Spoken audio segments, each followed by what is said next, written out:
오늘의 어린이 책 남인정입니다. 자기긍정, 다양성, 공존의 가치를 담은 어린이 책을 소개하고 있습니다. 오늘도 내 아이를 지키는 성인지 감수성 수업의 저자 서연희 선생님 나와 계세요. 안녕하세요. 안녕하세요. 네, 저희가 지난 시간부터 특별한 날에 읽는 특별한 책, 특별한 어린이 책을 소개하고 있는데요. 지난 시간에는 여성의 날 했었죠. 네. 3월 8일. 오늘은 어떤 날일까요? 오늘은 4월 5일 식목일과 함께 읽는 특별한 책을 준비해봤습니다. 네, 식목일은 정말 저도 추억이 많은데 어떤 진짜 추억이 있으실까요? 진짜 나무를 심으러 가기도 했고요. 학교에서 하는 행사 말고도 저희 아버지께서 네. 아버님께서 네. 나무를 좋아하셨어요. 그래가지고 진짜 묘목을 사다가 동네 뒷산에 심으러 가고 막 이랬거든요. 그래서 기억이 많습니다. 식목일은 좋은 추억이 있는 날이에요. 이 유래가 미국까지 거슬러 가네요. 그러니까요. 네, 소개해 주세요. 네, 식목일의 유래는 1872년 미국 네브래스카주에서 제1회 식목 행사가 열렸다고 합니다.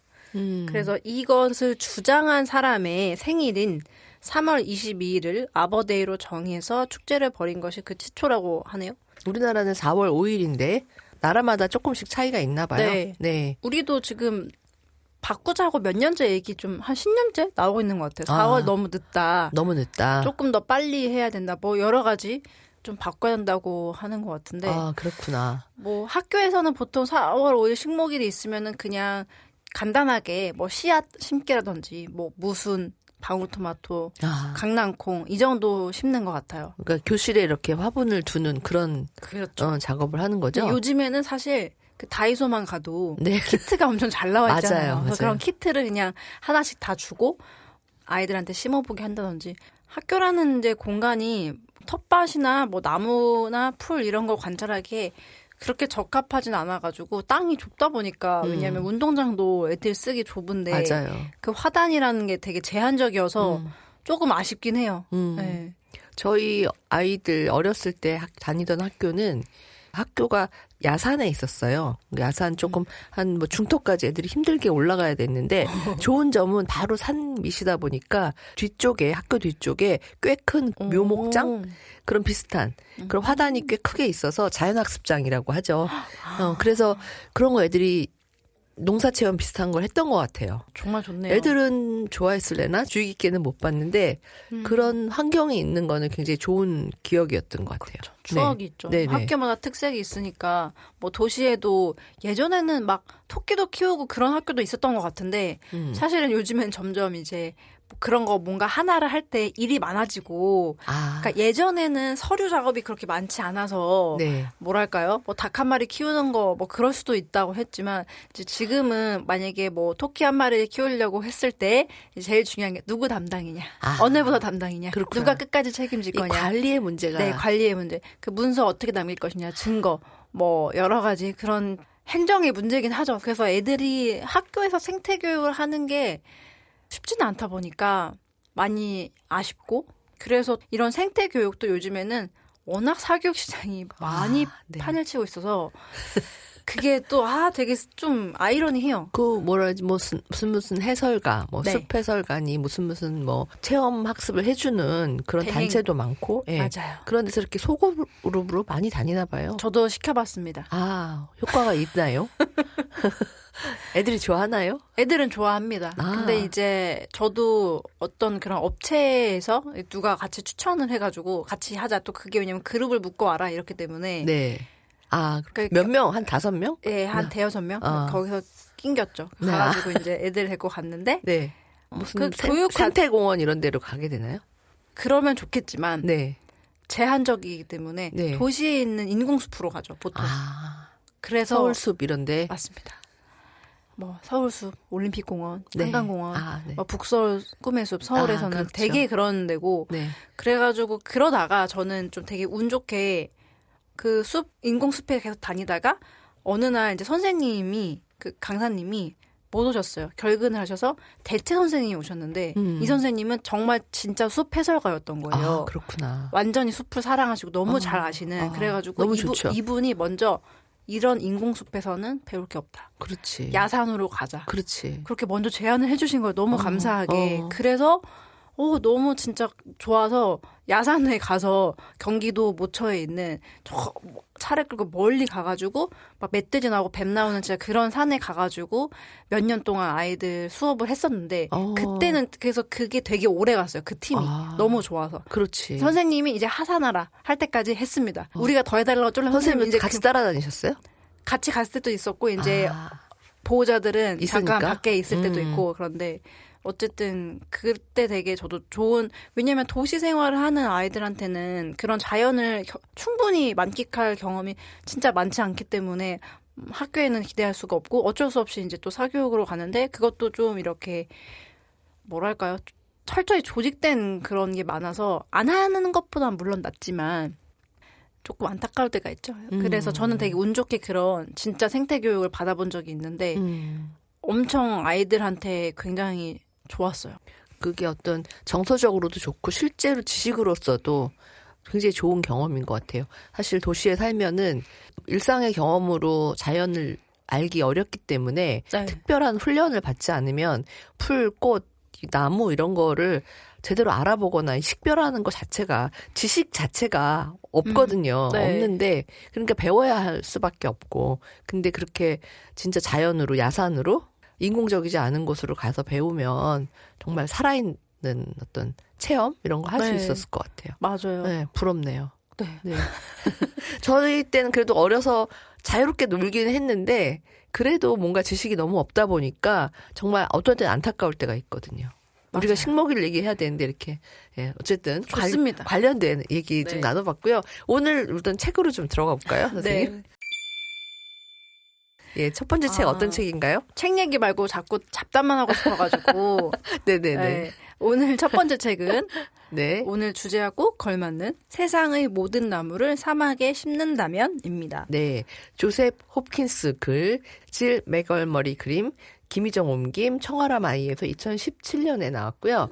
이게 오늘의 어린이 책 1권에서는 연대 항목에 사회적 약자가 서로 연대하고 협력하는 모습이 드러나나요? 라는 질문에 해당하는 책으로 저희가 선정했어요. 네. 이 책을 오늘의 어린이 책에서 어떻게 소개했는지 좀 잠깐 읽어주시겠어요? 네. 네. 저희가 오늘의 어린이 책에서 좀 특별한 점이 서평을 쓰는데 물론 출판사의 홍보물이나 서평 추천사와 겹칠 때도 있지만 그렇지 않을 때도 많거든요. 그래서 서평을 좀 종종 소개를 해드리고 싶습니다. 네. 이 세상의 모든 나무를 사막에 심는다면에 대한 서평이에요. 사막 도시 샌디에이고에 기적 같은 푸른 숲을 만들어낸 19세기의 여성 식물학자 캐서린 올리비아 세션스 이야기. 다른 사람들이 안 된다고 말하는 것에 대해 행동과 연대로 가능성을 보여주는 삶의 태도가 멋지다. 캐서린이 심은 식물이 그려진 그림책을 들고 발보아 공원의 푸르름을 직접 느껴보고 싶게 만든다. 주인공 이름은 캐서린 올리비아 세션스이고요. 이분은 식물학자인 것 같아요. 그죠?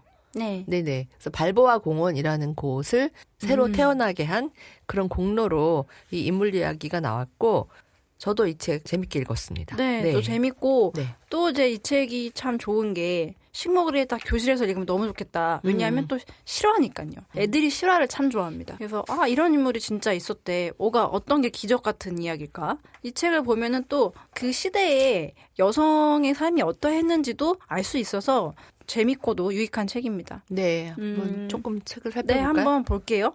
첫 장면 열었더니 작은 캐서린이 굉장히 울창한 나무들, 숲 사이에 오솔길에 딱 서 있어요. 어떻게 보면 요즘 시각으로 보면 좀 위험한 거 아니야? 너무 그럴 수 있네요. 숲속에 있는데 네. 혼자서? 그 나무 이 밑둥을 보니까 메타세콰이어 같은 그런 쭉쭉 뻗은 침엽수림, 울창한 침엽수림 사이에 난 작은 길에 소녀가 이렇게 서 있습니다. 한 네. 손에 무슨 꽃다발 비슷한 거? 그러니까. 풀무대기 같은 걸 들고 서 있네요.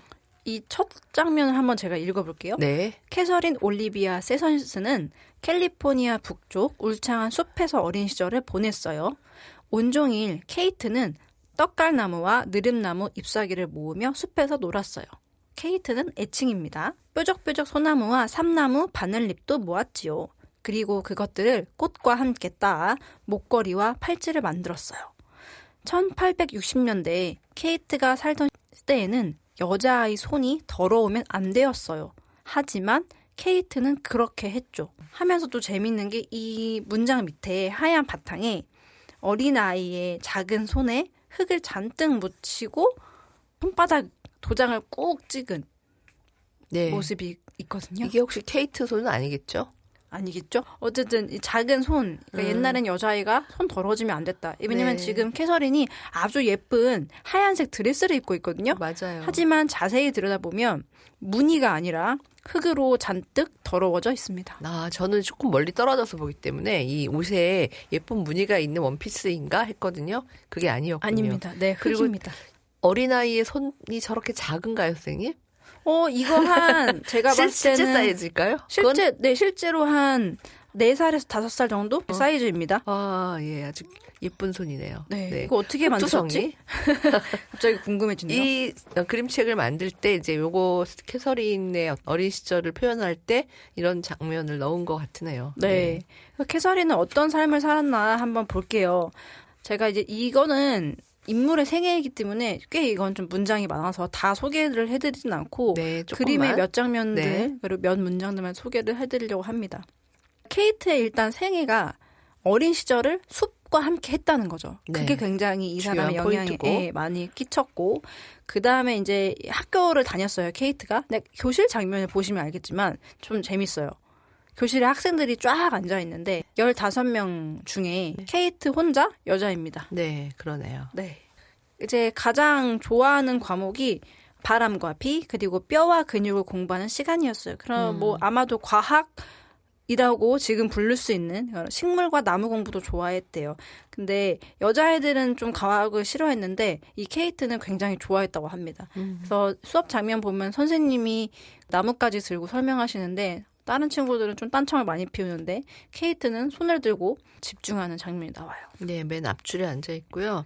탁자마다 작은 나뭇잎 같은 그런 게 놓여 있는 식물학 수업 시간인 것 같아요. 네, 지금 이 책이 또 재밌는 점이 중간중간에 나무 이름이 많이 나오거든요. 네. 우리한테 좀 익숙하지 않을 수도 있는데 여기에 나뭇잎의 생김새랑 그 나무가 어떤 특징을 가지고 있는지 예를 들면 지금 캐서린이 공부하고 있는 장면에서 보고 있는 표본 이게 뭐냐면은 쇠커이아 덴드론이라는 식물이래요. 얘는 자이언트 쇠커이아 또는 빅트리라고도 불리는 지구상의 큰 나무로 키가 50에서 85m에 달한다. 요 앞 페이지에 제가 메타세콰이어 닮았다라고 했던 그 나무네요. 맞습니다. 네. 얘가 좀 좋아하는 나무 침엽수리 같아요. 네. 키가 엄청나게 큰. 우리나라에는 없죠 이거. 자이언트 모르겠습니다. 쇠커이아 못 본 것 같아요. 아닐 수도 있겠네요. 우리가 저도 모르는 얘기를 하지 않는 네, 것으로. 네. 궁금합니다. 네, 혹시 궁금하네요. 자이언트 쇠커이아에 아시면 대해서 좀 알려주세요. 네. 예, 어쨌든 그 숲에서 그 다음 장면 보니까 캐서린이 누워 있어요. 이게 바로 표지인데요. 그러네요. 그 항공에서 바라본 항공샷. 케이트, 항공샷입니다. 네. 케이트가 두 다리를 쭉 뻗고 800개를 스스로 한 다음에 편안하게 누워서 하늘을 보고 있는 장면이에요. 케이트한테는 나무가 친구고 나무가 우산이고 숲이 집처럼 편했대요. 케이트는 숲을 너무 사랑하는 거예요. 그냥 뭐랄까요? 진짜 어렸을 때 좋아하던 것은 이유가 없잖아요. 진짜 그냥 좋으니까. 뭐 맞아요. 책이 좋은 사람은 그냥 책이 좋고 숲이 좋은 사람은 나무가 좋은 사람, 동물이 좋은 사람 그냥 그렇게 자기가 좋아하는 거를 일찍부터 깨달았나 봐요. 대학에 입학을 했어요. 케이트는. 대학에서 다행히 과학을 배웠네요. 그래서 이제 케이트가 뭐 식물이 어떻게 영양분을 만드는지 두루두루 공부를 했대요. 이렇게 나옵니다. 그림에 보니까 학사모를 쓰고 그 졸업복을 입은 학생들이 쭉 서 있는데 또 케이트 혼자 여자예요. 그때까지 캘리포니아 대학교에서 과학 분야로 졸업한 여학생은 아무도 없었어요. 하지만 1881년 케이트가 우뚝 해냈죠. 캘리포니아대 최초의 과학 분야 여성 졸업생이 되겠네요. 그래서 그다음에. 이제 케이트가 그 이후에 샌디에이고에 일자리를 얻었대요. 근데 네. 딱 거기 도착해서 여행 가방 들고 배를 타고 부두에 닿자 케이트 눈앞에 펼쳐진 것은 바로 사막이었어요. 사막 도시였던 거죠. 너무 황량한. 샌디에고의 사막 도시. 네, 너무 자기는 숲을 좋아하고 사랑하고 나무에 대해서 공부를 했는데 일자리 때문에 딱 정착한 순간 깜짝 놀란 거죠. 이렇게 황량한 데가 지금 케이트의 뒷모습이 보이는데 사막을 보고 어떤 생각을 했을지 표정은 보이지 않지만 꽤나 근심이 많을 것 같습니다. 케이트는 이제 거기 샌디에이고에서 어떤 일을 했냐면 선생님이었어요. 그래서 아이들을 가르치고 학교도 사막 위에 있습니다. 당연히. 네, 샌디에이고가 지금 검색해봤더니 서부 캘리포니아 아래쪽에 멕시코하고 가까운 곳이에요. 그러니까 당연히 여기는 덥고 사막 지역일 것 같으네요. 네. 네. 선생님을 하면서 이런 감정을 느낀 거. 이 일을 계속 해야 되나 말아야 되나. 일단 2년 동안 열심히 했다고 합니다. 네. 그 이후에 이제 공원이라고 창밖에 이제 보이는데 학교 밖에 네.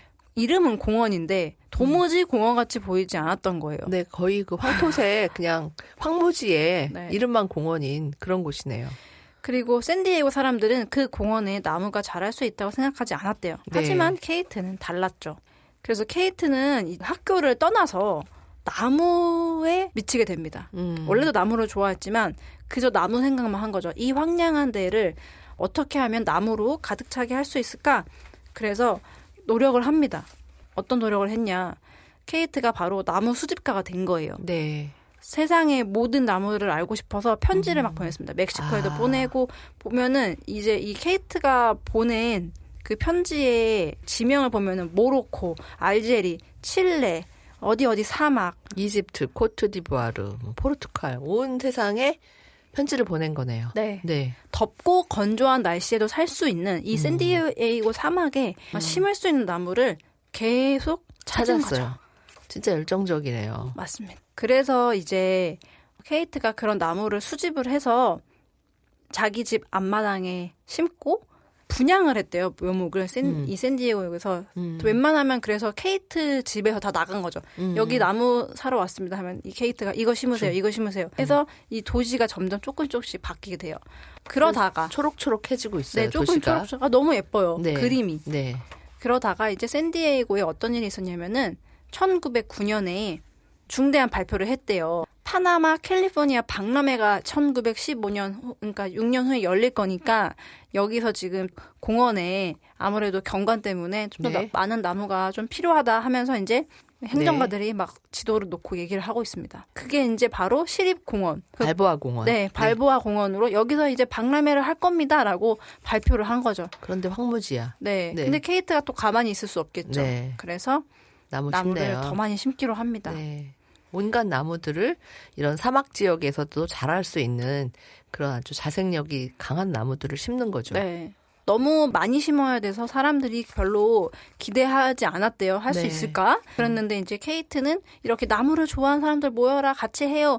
이런 연대의 힘을 모아서 실제로 발보아 공원을 엄청나게 초록초록하게 꾸미게 돼요. 그래서 이 박람회는 굉장히 성공적이었고 행사도 2년 동안 이어졌대요. 사람들이 너무나 북적이고 이런 공원이 있다니. 아, 거기 사막 아니야, 그 동네? 근데 이렇게 멋진 공원이 되었구나. 말씀하신 사이에 발보아 공원 제가 찾아놨어요. 이렇게 아름답습니다. 네. 너무 예쁘네요. 네. 생태를 복원한 거죠. 거기 원래 사막이었던 곳은 없으니까 예전에는 다 풀나무들이 자라던 곳인데 여러 가지 이유로 사막화되잖아요. 그쵸. 거기에 다시 나무를 심는 작업을 KT가 해낸 거죠. 굉장히 아름다운 가보고 싶은 그런 공원이 되어 있어요. 책의 이제 후반부에 보면은 네.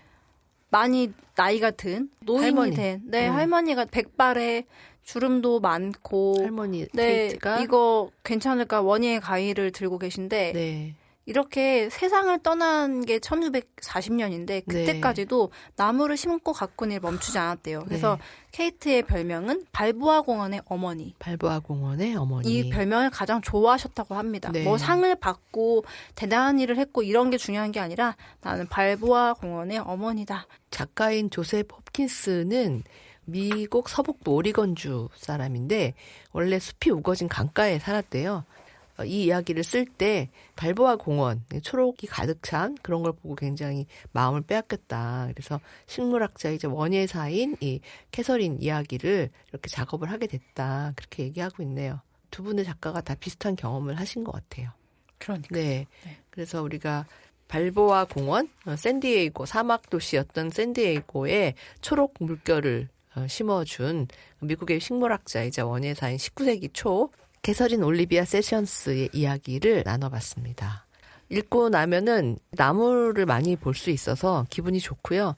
그리고 요즘 또 반려종 시대잖아요. 반려종에 요즘 새로 등장하는 게 식물을 자기 반려나무, 반려풀, 뭐 반려꽃 이런 거 젊은이들 사이에서 그 또 하나의 문화가 되고 있는데 그렇지 않더라도 생태의 중요성 워낙 크니까 자연에 대한 관심을 더 가져야 되겠다 이런 생각도 좀 해보고 예, 식목일에 이 책 읽으면 좋을 것 같습니다. 네, 딱 맞는 책이고요. 그 다음에 사막을 보고 숲을 상상한다라는 그 상상력? 네. 그러니까 다 불가능할 거야. 그 전에는 아무도 그렇게 하지 않았어. 라고 했는데 그것을 또 가능하게 만든 어떤 힘?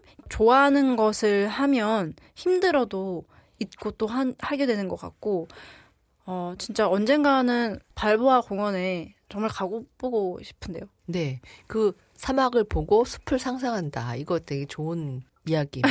우리가 무엇에든 적용할 수 있을 것 같아요. 네. 네. 그런 마음으로 자기 꿈을 키울 수 있는 그런 책입니다. 그렇죠. 지난번에도 이제 책 한 권에 인물 이야기 하나를 소개해 주셨는데 오늘도 그런 것 같아요. 아, 네. 뭐 일부러 그러려고 한 건 아닙니다만. 아, 그렇구나. 네. 네. 그렇게 하다 보니 네. 저희 책에서 좋은 책, 그 주제에 걸맞는 책을 선정하다 보니까 자연스럽게 이제 두 번째로 넘어가나요, 선생님? 네, 선생님 두 번째 책 소개해 주세요. 두 번째 책은 씨앗을 지키세요입니다. 네, 씨앗을 지키세요. 엠마누엘라 나바클, 엠마누엘라 부솔라티 그림, 이은희 해설, 김현주 옮김, 책송 물고기에서 2022년에 나온 책이고요. 저희 오늘의 어린이 책에서는 2권에 소개했고 사회적 인정 범주에서 소개했습니다. 21번째 질문, 여성 인물의 사회적 기여를 현실적으로 보여주나요? 그러니까 인물 이야기에서 가장 중요한 핵심이 이런 사회적 기여를 제대로 보여주는가, 그리고 그 사람이 어떤 현실적인 기여를 했는가, 이걸 알아야 사실 인물 이야기의 어떤 장르적인 특징은 그것이 롤모델이 되어야 한다라는 측면이기 때문에 저희가 그것을 되게 중점적으로 봤는데 그럴 때 소개됐던 책입니다. 네. 씨앗을 지키세요. 네. 서평을 좀 제가 읽어볼게요. 네. 물리학도였던 반다나 시바가 환경운동가로 성장하는 과정과 그의 생태주의를 소개하는 인물 이야기이다. 반다나 시바는 고향 마을의 오래된 숲을 지키는 싸움에 참여하면서 환경운동을 시작했다. 그가 말하는 지속 가능한 세상은 씨앗을 아끼고 나무를 지키며 가진 것을 이웃과 나누는 세상이다. 이 책은 반다나 시바가 우리에게 꼭 알려주고 싶은 11장면을 설명하면서 불평등하고 불공정한 세상에 맞서는 정의로운 여정을 드러낸다. 세계화와 자본주의에 맞서 용감하게 싸우고 있는 에코페미니즘 철학가이자 운동가인 반다나 시바의 소박하고도 강력한 지구환경운동에 동참하게 만드는 독서 경험이 될 것이다. 네, 반다나 시바. 요즘 많은 분들이 또 이 반다나 시바의 저작들 이런 거 많이 읽고 있고 또 활동도 여전히 활발하게 하고 있는 운동가이자 철학가로 알고 있습니다. 네. 네. 그분의 인물 이야기입니다. 네. 이 시리즈도 이게 저희가 좋아하는 시리즈죠, 네, 선생님? 인물 다큐 시리즈인데요. 책송 물고기에서 이렇게 여러 가지 저희가 다 아마도 거의 다 추천을 했던 것 같아요. 네, 웬만하면. 맞습니다. 네.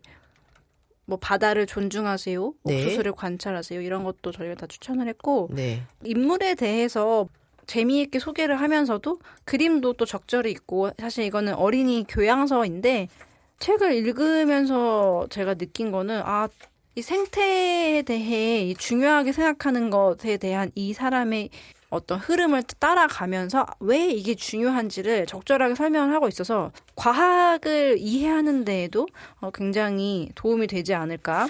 네. 굉장히 훌륭한 책입니다. 이분이 이제 에코페미니즘을 얘기할 때 항상 첫 번째로 거론되는 학자로 알고 있는데 불평등이나 불공정에 대해서 우리가 또 생태의 관점에서 어떻게 싸워 나가야 하는가, 그리고 사람들의 삶을 어떻게 바꿔야 되는가 이런 얘기 많이 하는 학자로 알고 있습니다. 그러면 한번 책을 한번 소개해 볼까요? 이 책은 뭐 글이 많기 때문에 한 고학년들이 읽으면 좋을 것 같은 그런 이야기예요. 근데 어렵지 않아요, 결코. 그리고 맨 처음에 딱 펼치면은 인도 지도가 나오거든요.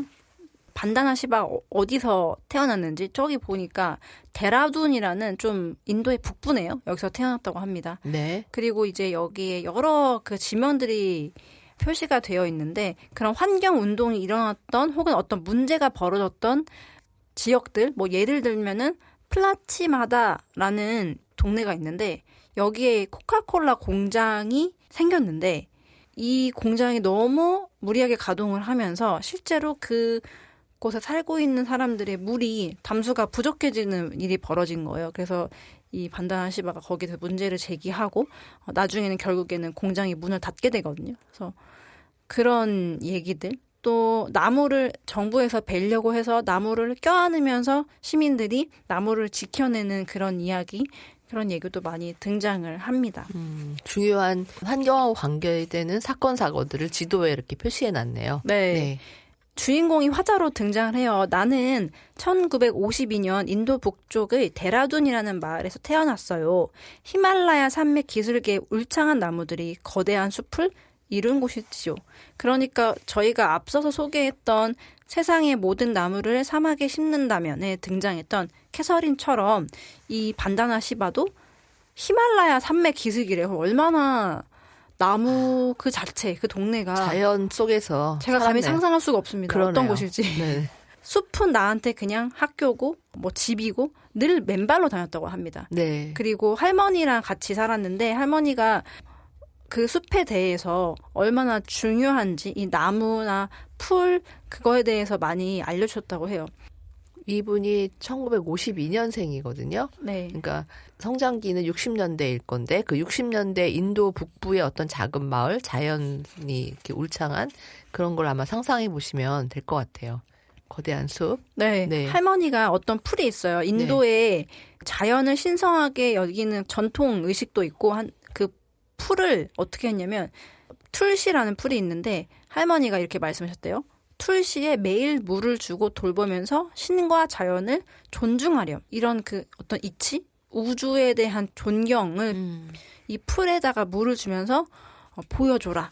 이게 가르치셨고 뭐 나무에 올라가도 혼내시지 않고 자연과 함께 할 수 있게 그런 어린 시절을 보냈다고 합니다. 이분의 아버님이 산림 관리인이었대요. 또 어머니는 농부였고 환경 자체가 자연에 대한 교감을 굉장히 많이 느끼는 그런 환경에서 성장했던 네. 것 같아요. 그러니까 아버지가 또 원래는 군인이셨는데 결혼 후에 산림보호원을 바꿨대요. 그래서 왜 그랬냐면 태어날 자식들한테 폭력이 아닌 평화를 가르쳐주고 싶어서 이렇게 책에 나와 있거든요. 네. 굉장히 멋있으시죠? 그런 집안에서 태어나서 과학을 전공하는 독특하죠. 여성이면서 과학을 전공하는 학창 시절을 보냈고 아버지가 이런 가르침을 주신 게 반다나에게 큰 영감을 줬대요. 뭐냐면 아버지가 아메리카 원주민의 정신을 알려줬던 것이 자기한테 큰 어떤 계기가 됐다. 그래서 아버지 방에 되게 낡은 편지가 있었는데 아이들한테 이 편지는 인도 어린이들한테 앉은 황소라는 아메리카 원주민이 보낸 편지야 하면서 그 책을 읽어주셔요. 제가 그 편지를 잠깐 좀 읽어드리고 싶은데요. 아버지가 반다나를 비롯한 아이들에게 읽어주었던 네. 아메리카 원주민의 편지입니다. 네, 한번 소개해 주세요. 네. 인도 어린이 여러분, 내 이름은 앉은 황소고 아메리카 원주민의 다양한 부족 가운데 수 쪽 출신입니다. 하지만 다들 나를 인디언이라고 부르더군요. 우리 아메리카 원주민과 인도인을 같은 이름으로 부르는 것 때문에 여러분의 기분이 상하지 않았으면 좋겠네요. 이건 방향을 잃고 헤매다가 지구는 둥글다는 것을 알게 된 콜럼버스라는 이탈리아 탐험가 때문인걸요. 인도인들은 수천 년 전부터 이미 지구는 둥글다는 사실을 알고 있었고 나는 그 사실이 인도의 베다 경전에 적혀 있다는 것도 압니다. 사실 우리 아메리카 원주민도 이미 자연의 이치에 대해 많은 것을 알고 있었어요. 하지만 유럽인과 그 후손들, 자신들을 서양인이라 부르는 사람들은 여전히 얕은 생각에 갇혀 있는 것 같네요. 아마 콜럼버스처럼 아직도 방향을 찾을 줄 모르기 때문일 거예요. 서양인들은 무척이나 달에 가고 싶어 하더군요. 언젠가는 그 꿈을 이루겠지요. 그러나 이들은 기술의 발전만 생각하며 숲에 나무를 자르고 수천 마리의 동물을 죽이며 좀처럼 지구를 존중하지 않아요. 지구는 인간의 것이 아니에요. 인간이 지구를 소유한 것이 아니라 인간이 지구에 속해 있는 거예요. 세상 모든 것은 서로 연결돼 있어요. 지구에 무슨 일이 생기면 반드시 인간에게도 그 일이 생깁니다. 진정한 인디언인 여러분만이라도 이걸 꼭 기억해줘요. 앉은 황소. 네, 아메리칸 원주민, 흔히 인디언이라고 불리우는 그분이 진정한 인디언에게 보내는 편지네요. 네. 세상 모두는 연결되어 있다. 지구는 인간의 것이 아니다. 인간은 잠시 머물다가는 존재일 뿐이다. 이런 이야기 진지하게 정말 진정성이 느껴지게. 이게 이제 1900 아마 60년대에 그 전에 쓰여진 편지고 이 편지를 그때 들으셨을 텐데 네. 뭐 지금이랑 뭐 똑같잖아요. 지금도 계속 지구가 항폐화되고 있고 달이 아니라 화성에 가고자 하고 있고. 맞아요. 그 뭐 그런 얘기 있잖아요. 저도 온라인에서 본 건데 그 뭐 미국인들이 헐리우드에서 그러니까 외계인에 관한 상상을 통한 영화를 만들 때 네. 외계인이 침공을 하잖아요. 우리한테 지구를. 네. 그러면 이제 미국인이 슈퍼히어로가 이제 그렇지. 외계인을 처단하고 네. 구하죠. 근데 그런 발상 자체가 본인들이 그렇게 누구를 항상 침공하고 침범하고 영토를 빼앗는 그런 삶을 계속 살아왔기 때문에 그렇게 밖에, 그러니까 뭐 눈에는 뭐만 보인다고, 바보 눈에는 그런 거 아닐까? 막 그런 얘기도 하더라고요. 네, 맞아요. 그게 다 이제 연결되어 있다고 보면 결국은 확장과 침략의 역사인 거죠. 네, 그리고 뭐 여기에는 이제 달 이야기가 나오지만 달에 착륙하기 이전에 쓴 것 같은데 이 편지는 지금은 이제 화성에 실제로 탐사선 보내고 뭐 인간을 보내겠다는 둥 지난번에도 뭐 한바탕 한번 갔다 왔는데 뭐 2분인가 갔다 오는데 막 그 참가비가 수만 달러, 수십만 달러인가 뭐 나오더라고요. 그 짓을 왜 하고 있는지. 왜 하는지 모르겠어요. 지구를 더 좋게 만들어야 되는데 어떻게 자기들끼리 돈이 있으면 어딘가 피해 나가서 살 수 있다고 생각하는 발상 자체가 진짜 그거를 현실적으로 그렇게 믿나? 그건 저는 순전히 돈벌이의 하나의 수단일 거라고 생각하긴 하는데. 네. 반다나는 원래 핵물리학을 전공하셨다고 해요. 인도에서. 워낙 과학을 좋아해서. 근데 이제 언니가 의사였었는데 의대에 다니고 있었기 때문에 그때 당시만 해도 어떤 그 원자력과 방사선의 위험이 별로 알려져 있지가 않았는데도 언니가 의사로서 너 근데 그거 좀 위험한 것 같으니까 아직 그 연구도 충분히 되지 않았고 핵 물리학 말고 다른 거 공부하면 어때? 이렇게 추천을 하신 거죠. 그래서 반다나는 고민을 거듭하다가 결국에는 캐나다로 유학을 가기로 했습니다. 근데 이제 캐나다에서 공부를 하면서 이 주인공은 마음이 편치 않았어요. 왜냐하면 인도도 계속 발전, 선진국화 된다 하면서 자연을 너무나 파괴를 했던 거죠. 그때 이제 여기에 되게 중요한 말이 나와요. 칩코 운동이라는 게 나오는데 칩코가 인도말로 껴안다래요. 그래서 인도 정부에서 개발을 위해서 이 나무 숲을 없애야 돼요 하면은 거기에는 이제 원주민들이 나무를 계속 껴안고 있는 거예요. 그러면 이제 사람을 해할 수가 없다. 보니까. 그래서 이런 칩코 운동에 봉사를 계속 하면서 생태학에 대한 그런 것도 계속 키워나가고 있습니다. 네, 칩코 운동. 네. 네. 그래서 이제 캐나다에서 공부를 하면서도 굉장히 고민을 많이 한 거예요. 계속 학문을 갈 것이냐, 아니면은 뭐 아이들을 가르치는 사람이 될 것이냐 고민을 하다가 결국에는 캐나다에서 박사를 하자마자 다시 인도로 돌아가는 거죠. 돌아오게 됩니다. 네, 그래서 그때부터 인도의 농업과 자연과 생태에 관련된 그런 연구와 활동을 쭉 하게 되는 거죠. 네. 네. 이런 장면이 나와요. 캐나다에서 공부할 때 나는 미국에서 온 수장과 방을 같이 썼어요. 우리는 물리학을 함께 공부했고 많은 대화를 나누면서 친구가 됐지요. 나는 과학자가 돼서 더 좋은 세상을 만들 거야. 수자는 스스로에게 확신이 있었어요. 맨발로 다니는 가난한 나라의 아이들이 신발을 신도록 하는 것이 과학이지. 그렇게 말하는 수잔에게 나는 오히려 선진국 아이들이 안쓰럽다고 말했죠. 수잔, 자연을 제대로 느껴본 적 있니? 별들이 노래하는 음악, 제스민 꽃의 향기와 연꽃의 색, 후추의 진짜 맛을 느끼려면 우레탄 고무가 끌린 신발이 아니라 맨발의 감각이 필요해. 이렇게 얘기를 해요. 수잔과 계속 이야기를 주고 받습니다. 수잔이 이제 반다나한테 얘기를 해요. 너 왜 인도에 들어가니? 이렇게 공부를 많이 해가지고 여기 미국으로 가라. 논문도 많이 썼네요. 네. 돈도 많이 주는데 가라. 캐나다, 미국 이런 데서 같이 있자. 그랬는데 반다나는 아니야. 그렇지 않아. 왜 그럴까? 이 인도가 왜 자꾸 가난하지? 과학자는 많은데 이상해. 이게 뭔가 나는 우리가 모르는 게 있다고 생각을 하기 때문에 난 이제 파괴적인 일이 아니라 창조적인 일을 할 거야. 내 고향에서 하면서 인도의 전통 얘기가 또 많이 나오거든요. 그래서 저도 이 책을 보고 인도에 대해서 되게 궁금한 게 많았는데 되게 많이 알게 됐어요. 어떤 그런 의식이라든지 어떻게 자연을 대하는지 어떤 행사가 열리는지 그것도 되게 재미있는 이 책의 포인트 중에 하나입니다. 인도 문화를 이해할 수 있도록 네. 제가 보고 있는 어떤 자료에는 1990년에 반다나 시바가 인도의 대부분 농부는 여성이다. 그래서 여성과 농업에 관한 그런 보고서도 작성하고 그랬다고 하네요. 그리고 좀 찾아보시면 반다나 시바에 대한 자료는 굉장히 많은 게 활동도 많이 하고 강연도 아주 많이 해서 네. 사실 강연을 육성으로 이렇게 듣고 있으면 아, 진짜 설득이 많이 되는 그런 동영상들이 꽤 있거든요.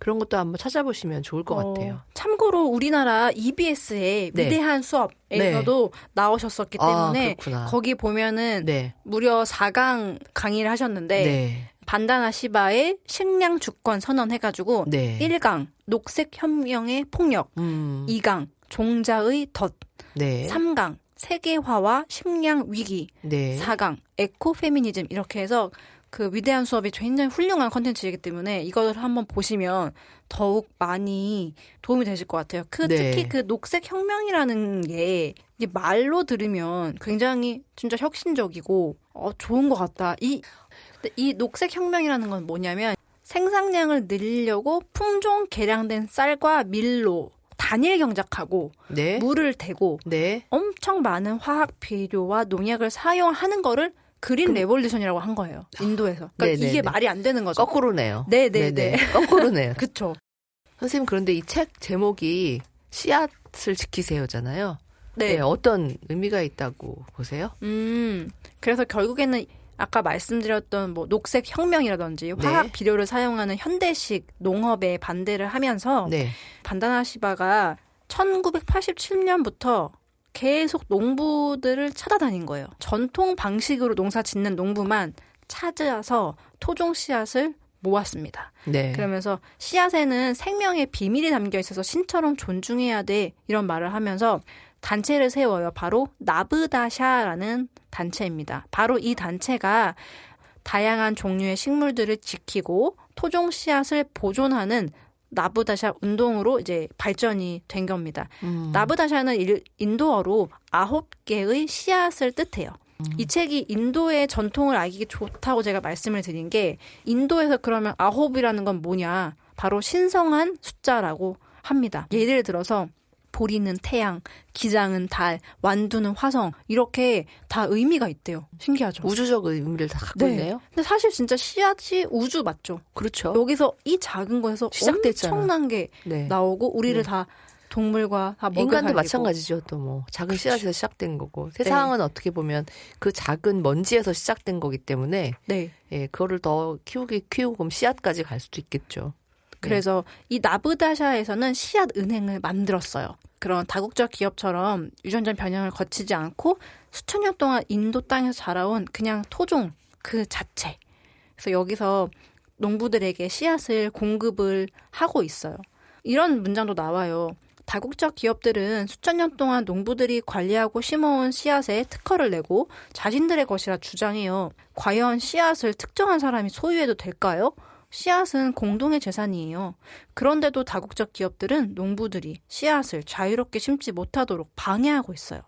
사실 씨앗은 지구의 것이죠. 누구의 것도 아니죠.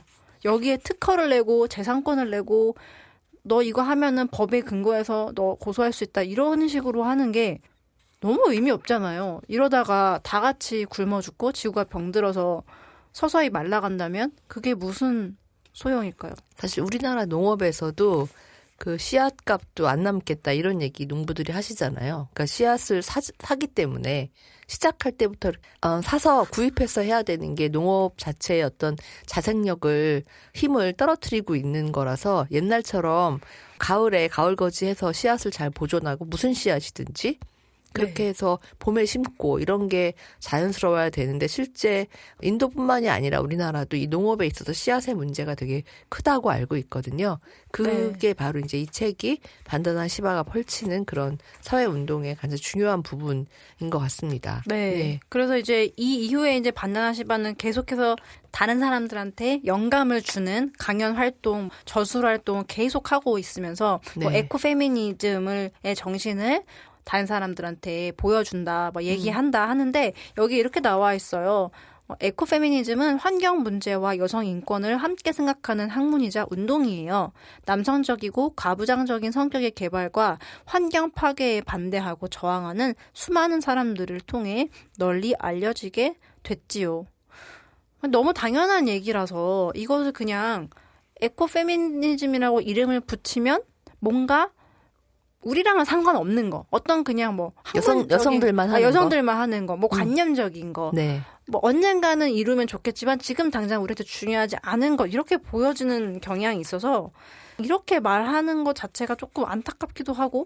오늘 지금 인간의 생존, 오늘 지금 이 순간에 뭐 지구의 생존 이런 거를 다 이제 반다나 시바의 강연이라든지 이런 걸 들으면 이게 다 와닿는데 아주 현실적으로 피부에 근데 이제 그거를 굉장히 어떤 단어로 뭉뚱그리면 선생님 말씀처럼 납작한 느낌 어떤 감흥이 안 오죠. 네, 그냥 환경운동 이렇게 하면 뭐 그냥 별로 그냥 왠지 현실과 관계 없다고 생각하지만 그렇지 않다는 거죠. 네네.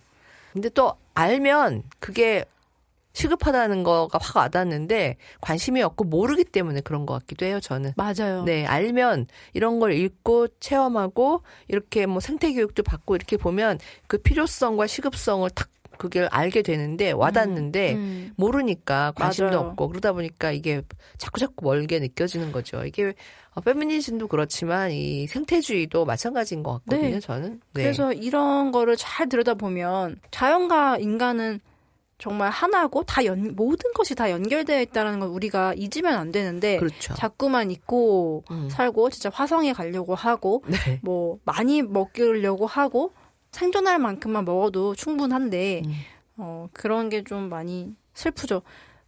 제가 반다나 시바를 보면서 저희 할머니가 떠올랐어요. 네. 저희 할머니가 네. 경북 산골에 살고 계신데요. 네.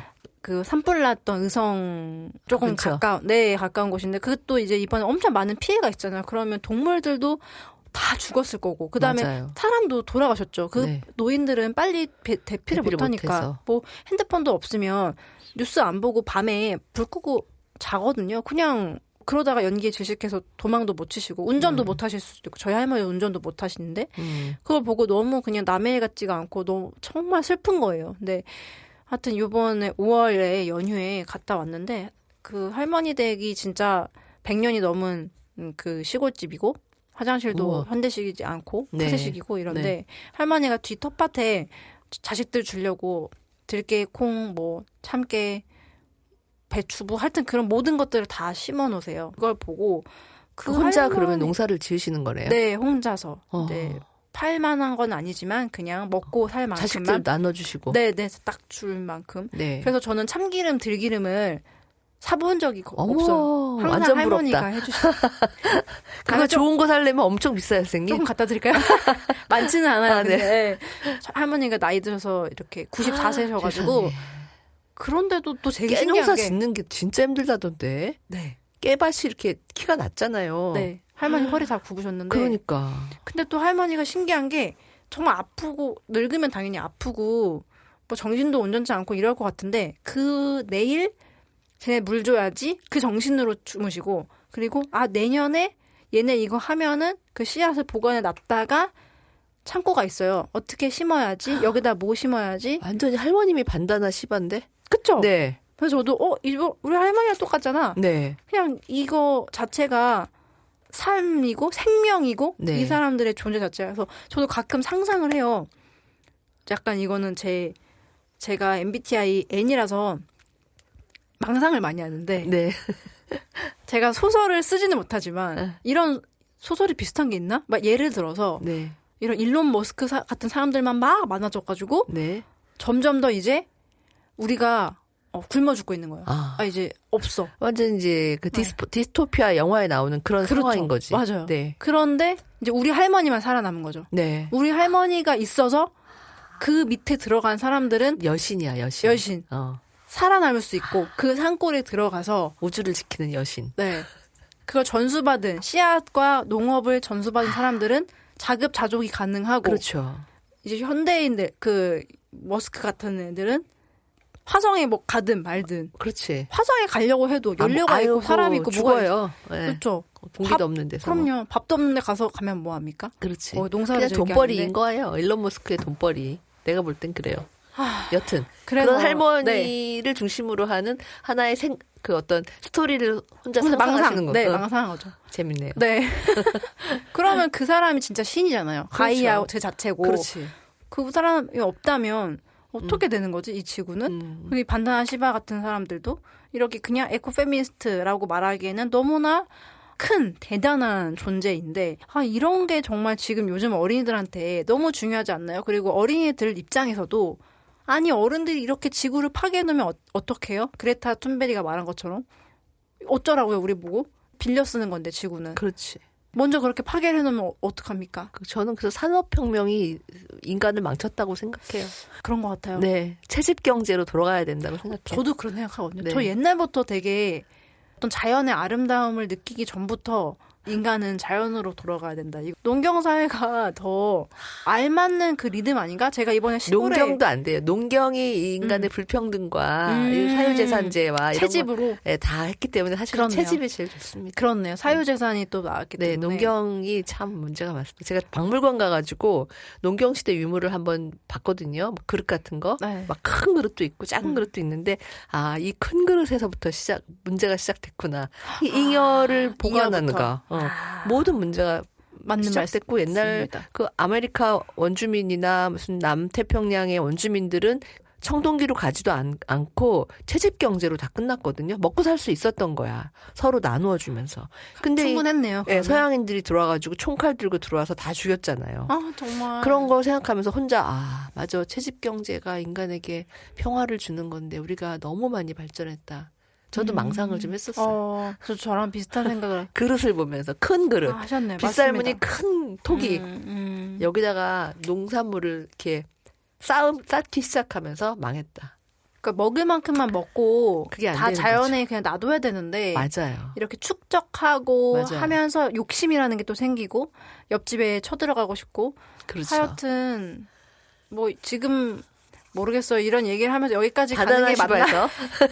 어쨌든 네, 식목일을 우리가 생각하면서 나무를 심고 또 씨앗을 보존하고 이런 이야기를 나눴는데 사실은 식목일이라는 게 그런 자연과 생태의 중요함, 소중함을 한번 어린이들과 함께 나누는 거, 사람들이 한번 되새겨보는 거 이런 거에 의미가 있는 것 같아요. 어렸을 때 왜 지겹게 산에 작은 면목을 들고 아빠가 우리 남매를 데리고 갔던가. 그때는 정말 지겨웠는데 지금 그게 너무 아름다운 추억이거든요. 네. 그때는 산이 좀 헐벗었던 것 같아요. 그래서 뒷산에 가서 나무를 심었던 추억도 떠오르고 이렇게 네. 반다나 시바같이 지금 현재 가장 중요한 철학자인 분인데요. 여러 가지 자료들이 많으니까 꼭 찾아서 보시면 좋을 것 같아요. 네. 그리고 또 더불어서 경북 의성의 그 산불난 동네에도 네. 다른 것보다도 관광을 많이 가는 게 도움이 된다고 해요. 지역 진짜? 경제에. 네. 그래서 뭐 그냥 가서 맛있는 거 먹고 오는 것도 도움이 되는 네, 지역 좋을 것 경제에. 같습니다. 네, 좋은 말씀 해주셨습니다. 네, 지금까지 오늘 특별한 날의 특별한 책, 식목일에 대한 책 2권 알아봤습니다. 세상의 모든 나무를 사막에 심는다면 하고 씨앗을 지키세요. 예. 오늘도 서현주 선생님 수고 많으셨습니다. 네, 감사합니다. 네, 다음 시간에 뵙겠습니다. 오늘의 어린이 책, 오늘 순서 여기서 마치겠습니다. 고맙습니다.